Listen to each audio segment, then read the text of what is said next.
Juice WRLD's Fighting Demons is his second posthumous album to come out during late 2021, and it was for the most part received different by many Juice WRLD fans, especially with the diehards, with a lot of them being disappointed due to this project being an album that bamboozled The Party Never Ends, which we are still today in 2023 waiting for. But anyways, Fighting Demons was a follow-up to Juice WRLD's first posthumous album, Legends Never Die, with the album being a commercial smash, with it selling over 500,000 copies in the first week, becoming the biggest posthumous debut in the 21st century, surpassing X and Michael Jackson's album, and being the highest hip-hop debut album that year too. No other hip-hop artist has sold that much since Tupac and Biggie passed away when they released their posthumous album, so it spoke volumes of how big Juice WRLD became after he died, and it showed to many people how much his music had an impact, especially Grade A, so you know they was gonna drop a follow-up album. What the fuck? Which at first they were talking about an album called The Party Never Ends, since the album Legends Never Die ended on him saying, "The party never ends. The party never ends." Which I think would have been a great follow-up, with them teasing songs on Instagram, asking fans for a track list, and even Lil Bibby and Pete doing a meetup with the fans talking about the album's gonna come out soon. And this was around like June or July in 2021. But of course, nothing came, and as every day passed, more and more songs got leaked. Oh, hell no. Around like late August 2021, Juice WRLD's manager Pete will make a post talking about The Party Never Ends, with it basically saying that they will announce a release date for the single, which now looking back on it sound crazy. So you mean to tell me that they was gonna announce a release date for a release date? Yeah! That was hard. Yeah! But once that week went by, nothing came, and that really pissed a lot of Juice WRLD fans off, cause we didn't get an explanation on why a single didn't get announced, and it felt like we was just left in the dark. But it wasn't until a couple days later, after Juice WRLD fans started going crazy on Lil Bibby and Pete with death threats and hate, that they would get an explanation from Lil Bibby on his Instagram live, with him basically announcing instead of The Party Never Ends, there would be another album called Fighting Demons and a documentary to come along with it. I had to postpone everything because I got a call from HBO.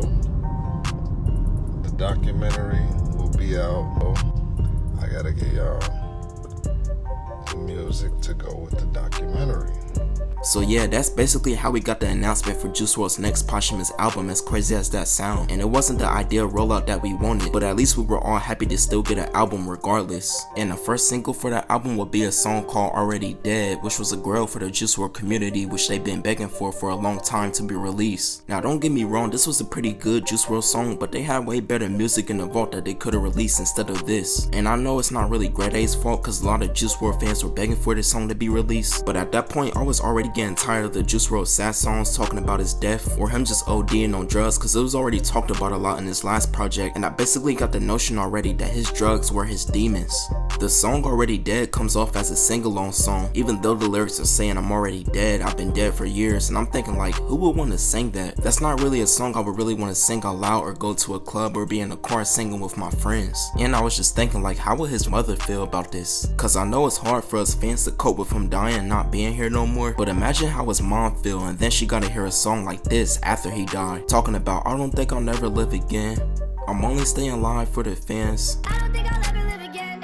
I'm only about popular demand. I'm staying alive for the fans. Like bruh, come on, I think Juice WRLD had the most eerie lyrics of this generation, and you could put a song like this on Juice WRLD's catalog at the top of them, so I really wasn't a fan or didn't care for this song like that, and in my opinion it was massively overrated, even though it did debut high on the billboards at number 20. The second single before the project would come out was called Wonder to LA, featuring Justin Bieber, and I really didn't like this song at all, to be honest with you. It felt like a try-hard attempt at being a pop hit song, even though Justin Bieber as a feature was lackluster, and it was heavily rumored that Juice WRLD's vocals on the track were heavily manipulated, with the original product being more slow tempo and no drums in the background. I wanted to LA, hoping to explore. Little did I know I'd find a little more.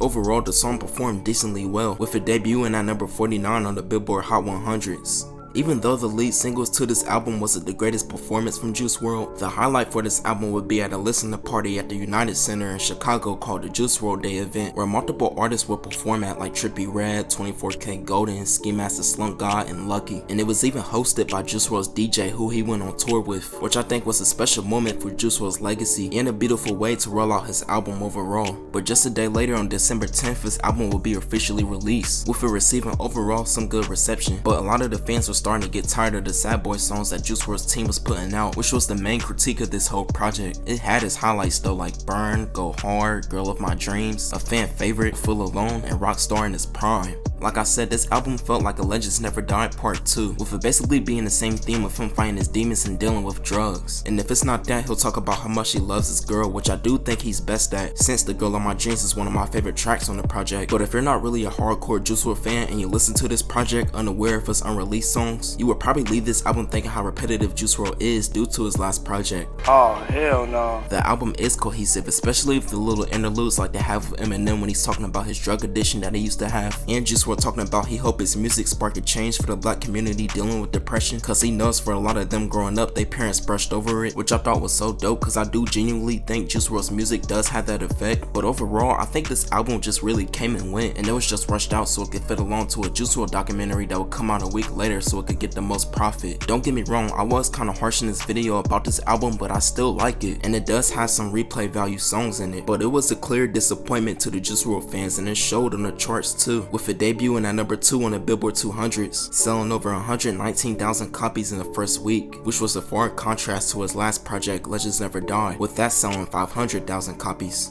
About 2 months later, Grade A would add a fan favorite song called Cigarettes on there, and a second version of the Go Hard song, due to the original only having one song and feeling incomplete. And then in March, they would add 2 more tracks on there called Legends and Rich and Blind, which were 2 2018 Juice WRLD tracks off his EP Too Soon, causing a lot of friction between them and the Juice WRLD community, due to them feeling like the label was chasing money by doing this, since they were old songs and they streamed pretty well. And they will also add another song called Sometimes. Sometimes.